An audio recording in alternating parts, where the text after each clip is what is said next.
pertama akan dijelaskan oleh Salwada Villa. kedua akan dijelaskan oleh Samara Siva dan Naila Triani. Judul ketiga akan dijelaskan oleh Wiris dari Putri jam setengah. Terima kasih. Selamat menyaksikan. Assalamualaikum warahmatullahi wabarakatuh. Saya Salwada Villa. Saya di sini akan meringkas cerita Duku Paruk. Duku Paruk adalah sebuah desa yang kecil dan menyendiri. Ada 23 rumah berada di pendudukan itu yang dihuni oleh orang-orang seketurunan. Duku Paruk adalah Ki Seca Menggala. Di tempat inilah Ki Seca Menggala menitipkan darah dagingnya. Terdapat 3 orang anak laki-laki yang bernama Rasus, Warta, dan Darsun, serta 1 orang anak perempuan yang bernama Serintil. Serintil adalah seorang anak yatim piatu yang dimana kedua orang tuanya tewas karena peristiwa buru bongkrek atau keracunan tempe bongkrek. Peristiwa ini menyebabkan beberapa warga desa Duku Paruk meninggal dunia dan tempe bongkrek itu adalah buatan ayah Serintil. Ayah Serintil yang dituduh sebagai pelaku pembunuhan melakukan aksi yang dimana dia memakan tempe bongkrek buatannya sendiri untuk membuktikan bahwa tempe bongkrek bongkrek buatannya tidak beracun. Sesampainya di rumah, tiba-tiba merasakan kepala yang pening, keringat dingin yang keluar dari tubuhnya, dan itu pun dirasakan oleh istrinya. Mereka pun meninggal di kamar dengan suara Serintil yang mengoceh layaknya bayi. Setelah peristiwa itu, Serintil tinggal dengan Sakaria dan istri Sakaria yang dimana mereka adalah kakek dan nenek dari Serintil. Pada suatu hari, Serintil dan ketiga temannya bermain. Pada saat itu, Serintil menanyakan kepada teman-temannya, apakah kalian ragu bahwa aku bisa menari? Lalu Serintil pun menari dengan sangat lihai. Di desa Duku Paruk ada kepercayaan yang kuat. Seorang ronggeng sejati bukan hasil pengajaran. Bagaimana dia diajari, seorang perawan tak bisa menjadi ronggeng kecuali Indak telah merasuki tubuhnya. Indak adalah semacam wangsit yang dimuliakan di dunia peronggengan. Tak hanya menari di situ, sering kali Serintil menari diam-diam di bawah pohon pisang. Sakaria yang waktu itu mengikuti gerak-gerik Serintil melihat bahwa cucunya sedang menari. Tak disangka sedikit pun Sakaria tidak ragu bahwa Serintil telah dirasuki oleh Indak Ronggeng. Setelah Sakaria tahu bahwa cucunya telah kerasukan Indak Ronggeng, ia pun menyerahkan Serintil kepada Katareja. Dukun itu hukum Duku Paruk yang mengatur perihal seseorang dalam dunia, di mana keluarga Jelantol menyerahkan dia kepada dukun ronggeng menjadi anak angkuhan.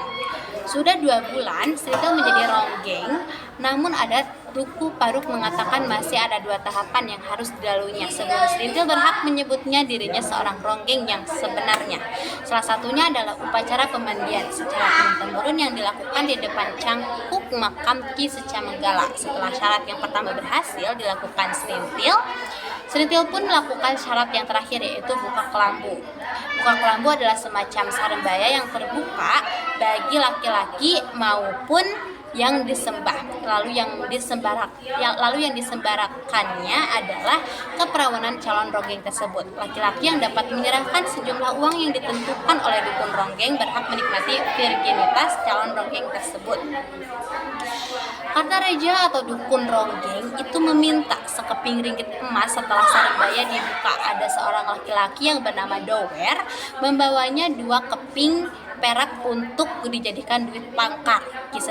Ki Seca Menggala pun setuju dan meminta laki-laki itu untuk datang lagi besok untuk membawa sekeping ringgit emas, bukan sekeping ringgit emas yang ia bawa. Ia malah membawa seekor kerbau yang sangat besar. Tetapi itu ditolak oleh Ki Seca Menggala. Setelah Dower atau laki-laki tersebut membujuk Ki Seca Menggala memberitahu bahwa dia menjadi laki-laki cadangan, jika sulam atau laki-laki yang membawa seringgit emas tidak datang, maka Dower bisa mengambil virginitas calon ronggeng itu, atau disebut Serintil. Serintil yang tahu bahwa dia sedang diperjualbelikan, dia meminta Rasus untuk mengambil keperawanannya, tetapi Rasus menolak untuk melakukan hal tersebut. Serintil yang tahu bahwa Rasus menolak terus membujuk Rasus yang dapat mengambil keperawanannya, dan pada malam itu, tepat pada malam Sabtu, Rasus mendatangi Serintil dan Rasus berhasil mengambil keperawanan Serintil. Buka kelambu Serintil diawali oleh Rasus, teman kecil Serintil yang menyimpan rasa terhadap Serintil. Tetapi setelah peristiwa itu Rasus menghilang dari Duku Paruk. Rasus memutuskan untuk pergi meninggalkan desa tersebut. Setelah pergi dari desa Duku Paruk, dia bekerja di sebuah pasar sehingga dia bertemu dengan Ser Selamat yang menawari dia pekerjaan untuk membantu mengangkat barang-barang tentara ke dalam mobil. Karena melihat kegigihan Rasus dalam bekerja, Rasus pun diangkat menjadi tentara oleh Ser Selamat. Setelah kasus menjadi seorang tentara, Rasus ditugaskan untuk menjaga desa Duku Paruk dari perampokan. Rasus ditempatkan di rumah Serintil. Serintil yang bertemu kembali dengan Rasus meminta Rasus untuk tetap di sini dan Serintil berhenti menjadi ronggeng, tetapi Rasus memilih untuk tetap kembali ke markasnya dan meninggalkan Serintil di desa Duku Paruk. Sekian yang saya bisa paparkan. Terima kasih. Assalamualaikum warahmatullahi wabarakatuh.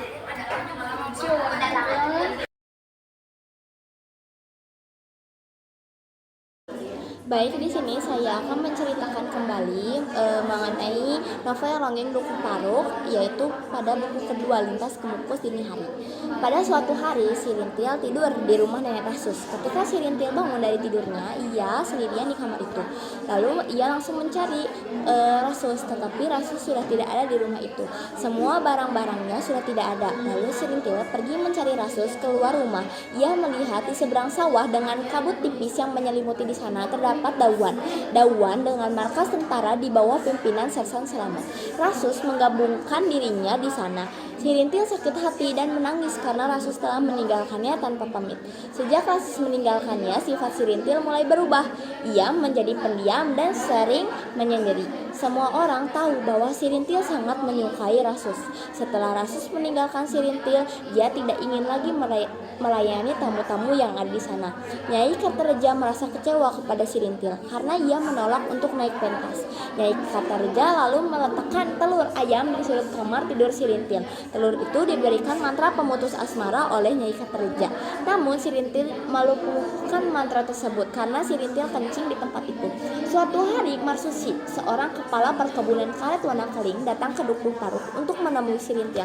Namun Sirintil menolak karena dia sudah berpindah haluan. Nyai Kartareja merayu Sirintil jika ia mau menemui Marsusi, maka ia mendapatkan kalung yang sama seperti dipakai lurah Pecikalan. Nyai Kartareja diminta oleh Sirintil untuk pulang duluan. Namun sampainya di rumah, Nyai Kartareja was-was karena Sirintil tidak segera mengikutinya pulang. Marsusi marah karena sudah menunggu Sirintil cukup lama. Lalu akhirnya Marsusi hendak pulang karena Sirintil tidak kunjung mengunjunginya. Nyai Kartareja pergi mencari Sirintil ke rumah kakeknya, yaitu Sakaria. Tetapi nyatanya Sirintil tidak ada di rumah Sakaria. Sirintil turun dari andong di depan pasar Dauan. Di sana dia memasuki sebuah warung lontong dan beristirahat di sana. Setelah itu ada Nyai Kartareja yang datang ke pasar Dauan untuk mencari Sirintil. Namun orang-orang di pasar itu memberikan petunjuk yang salah. Pada sore hari Sirintil terbangun karena lagu dari Wistar dan istrinya, yaitu Ciplak. Lalu Sirintil pergi meninggalkan pasar Dauhan. Sirintil bertemu dengan Kopral Pujo. Ia memberitahu Sirintil bahwa Nyai Kartareja mencari Sirintil ke markas. Disangkanya Sirintil itu pergi dengan Rasus. Tetapi nyatanya Sirintil pun bertanya mengenai kepergian Rasus. Lalu Kopral Pujo memberitahu Sirintil bahwa Rasus sedang menjalankan pendidikan militer di markas batalion. Sirintil yang hendak pergi dari pasar Dauan mengurungkan niatnya dan kembali ke pasar Dauan. Ia pun duduk di tempat yang kosong dan memanggil Wistar dan istrinya untuk memainkan beberapa lagu. Kemudian ada nenek-nenek yang menghampiri Sirintil, yaitu neneknya sendiri yang bernama Sakaria. Lalu mereka berdua kembali ke desa Duku Paruk dan Sirintil pun tinggal di rumah nenek Sakaria.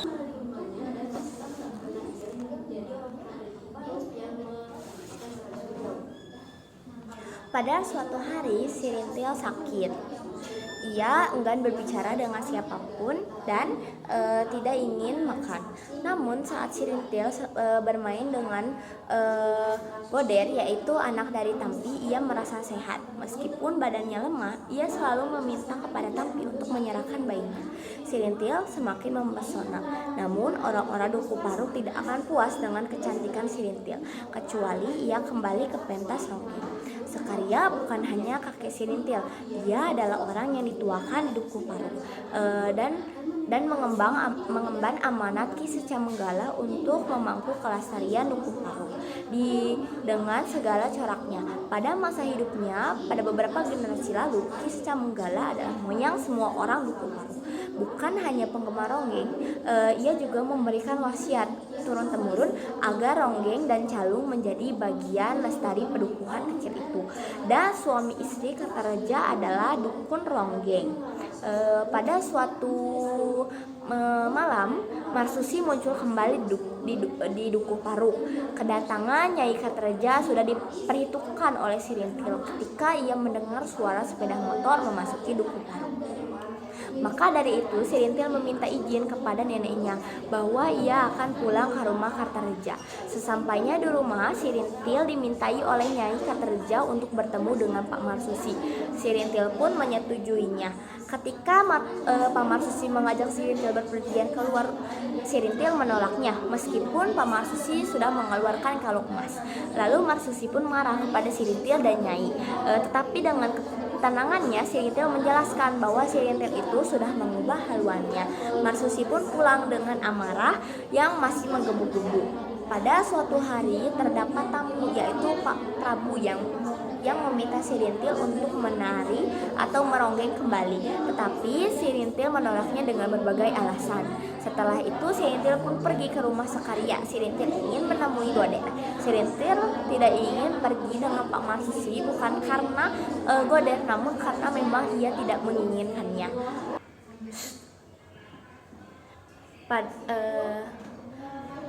Pada saat pulang ke rumah, Sekaria mendapati Sirintil sedang menemui tamu. Tamu itu adalah Pak Ranu. Ia adalah seorang pegawai kantor. Pak Ranu ingin Sirintil mementaskan ronggeng di perayaan Agustusan. Namun Sirintil masih bimbang karena ia sudah lama tidak menari.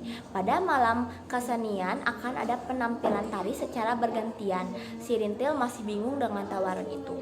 Lalu pada suatu hari, Marsusi pergi menemui Pak Tarim. Pak Tarim adalah seorang yang bisa menggunakan ilmu hitam. Di sana ia menceritakan bahwa ia sudah dipermalukan oleh ronggeng Dukuh Paruk. Tetapi awalnya dia mengurungkan niatnya untuk membalaskan dendam. Mendengar hal itu, Pak Tarim langsung menghasut kembali Pak Marsusi untuk tetap membalaskan dendamnya kepada ronggeng itu. Sampailah pada perayaan Agustusan dimulai dengan musik roncong. Setelah itu dilanjut dengan ronggeng dari Dukuh Paruk. Sirintil pun langsung berdandan dan berganti pakaian, dan pementasan ronggeng Dukuh Paruk pun berjalan hingga beberapa babak.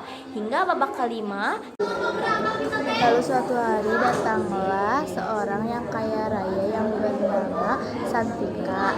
Dia berasal dari Alasyalanka. Ia meminta Sirintil untuk menari di acara ronggeng dan ingin memberi pementasan ronggeng kepada anak laki-lakinya yang bernama Waras ketika umur 17 tahun. Karena Santika sudah mengucap kaul bila si Waras dewasa. Tapi dalam hati Sirintil muncul keraguan soal ronggeng tidak jadi masalah, tetapi menjadi gowok karena Sirintil sudah berjanji tidak akan melayani laki-laki yang memburunya. Lalu Sirintil menyetujui dan menerima tawaran itu. Suatu hari Santika dan istrinya meninggalkan Waras untuk tinggal dengan Sirintil. Setiap hari Sirintil harus mengajari Waras tentang bagaimana pekerjaan laki-laki atau suami. Namun yang terjadi sangat mengecewakan. Waras tidak memiliki tenaga laki-laki bagi Sirintil. Pengalaman menjadi gowok adalah pengalaman yang tidak akan pernah terlupakan oleh Sirintil. Pada tahun 1964, Dukuh Paruk menjadi sangat miskin. Pentas ronggeng jarang terdengar, tapi suatu hari datang tawaran dari Pak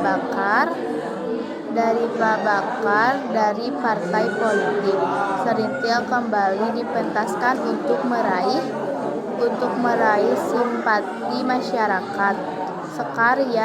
Sekarya dan Kata Kerja menolak permintaan Pak Bakar karena ingin membalas budi, sebab kini rombongan ronggeng telah diberi alat-alat elektronik untuk pementasan. Pada malam pementasan, ada banyak orang yang mabuk dan kesurupan. Mereka yang kesurupan merusak sawah yang anak panen dan terjadilah tawuran antar petani dan yang mabuk yang sudah merusak sawah. Kejadian itu membuat Serintil dan rombongannya untuk tidak pentas lagi di acara Pak Bakar. Pada pagi harinya, warga Duku Paruk marah karena mendapati cungkup, maka Kiseka Menggala Poranda dirobohkan orang. Mereka mendapati sebuah caping hijau yang tergeletak di semak-semak. Mereka menduga orang dari partai yang sering memakai caping tersebutlah pelakunya.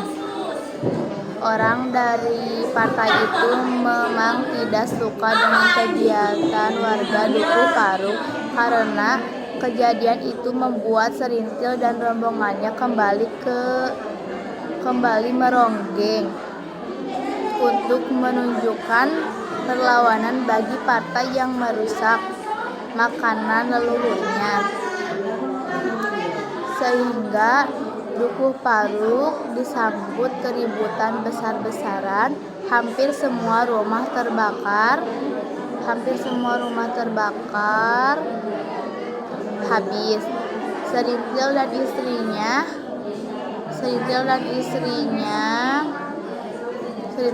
Sekarya ditangkap polisi karena diduga mengikuti gerakan Pak Bakar yang dilarang pemerintah. Warga Duku Paruk tidak mengetahui bahwa mereka menjadi fitnah Pak Bakar.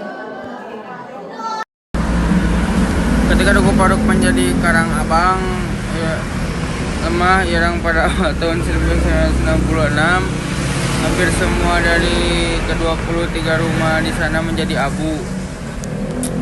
Mengira kiamat bagi pendukuhan kecil itu telah tiba. Ingin berhidup pertama Duku Paruk karena hampir segala benda padi dan gaplek musnah terbakar. Lalu siapa yang tetap tinggal di atas tumpukan abu dan arang itu boleh memilih cara kebaikan masing-masing. Tetapi Duku Paruk sampai kapanpun tetap Duku Paruk. Dia sudah cukup pengalaman dengan pengantiran kehidupan dengan kondisi hidup yang ada. Duku Paruk hidup dalam kesadarannya sendiri dengan amat mengagumkan. Malah petaka korban api yang hampir memusnahkan Duku Paruk secara keseluruhan dalam kegiatan politik 1965 itu adalah pengalaman yang paling dahsyat tergores. Hari pertama sudah kebakaran sebesar itu adalah hari-hari luisuan rumah masing-masing hampir tanpa suara kecuali desak panjang dan padang tangis kaum perempuan.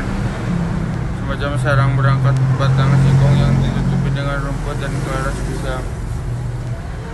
Manusia luar Duku Paruk masa tidak perlu memberi bantuan kepada Puak yang sedang malam petaka hebat itu. Duku Paruk masih menyimpan singkong tumbuhan sekiranya, maka orang di sana berhasil menyambung hidup. Kemudian Duku Paruk memperoleh sekarya komituan pelukan itu hanya untuk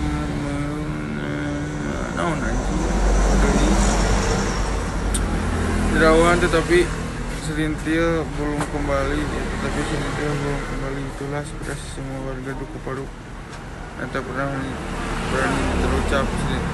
Serintil kembali ke Duku Paruk dan entah di mana dia sekarang dan bagaimana keadaannya. Mengapa Serintil belum juga kembali adalah bagian dari keanggahan Duku Paruk dalam membaca pesan sejarah raksa dan membuat rumah-rumah di sana menjadi abu. Bahkan bukan hanya rumah-rumah yang musnah, tetapi juga jiwa Duku Paruk yang hancur karena ketelimuan ketika mereka harus mempertanyakan kembali keberadaan mereka sendiri dan harus kembali sekarang.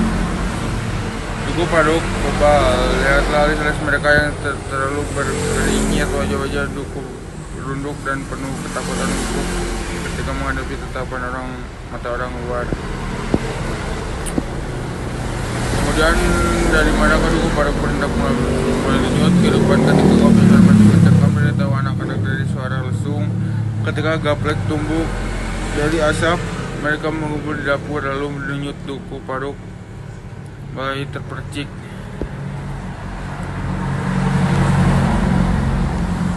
Putra ini tidak ingin tahu akan segala macam bencana yang telah sekian kali menimpa orang-orang yang biasa bersimak dengan kesejukannya.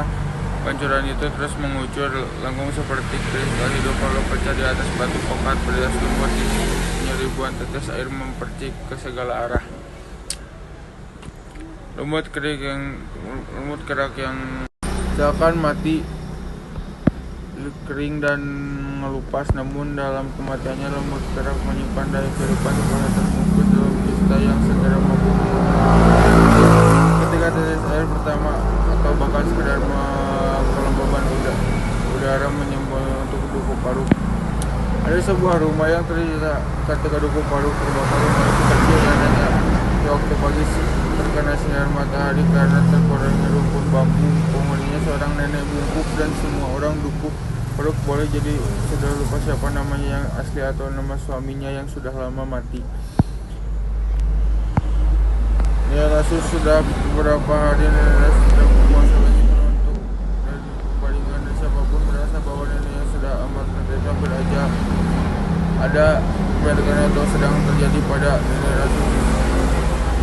Karena usia yang lanjut maka nenek itu sedang melangkah mendekati dari akhirnya, tetapi tidak ada juga mengatakan nenek Rasul masih kuasa berjalan terbungkuk-bungkuk meminta makan kepada anak saudara sesama warga.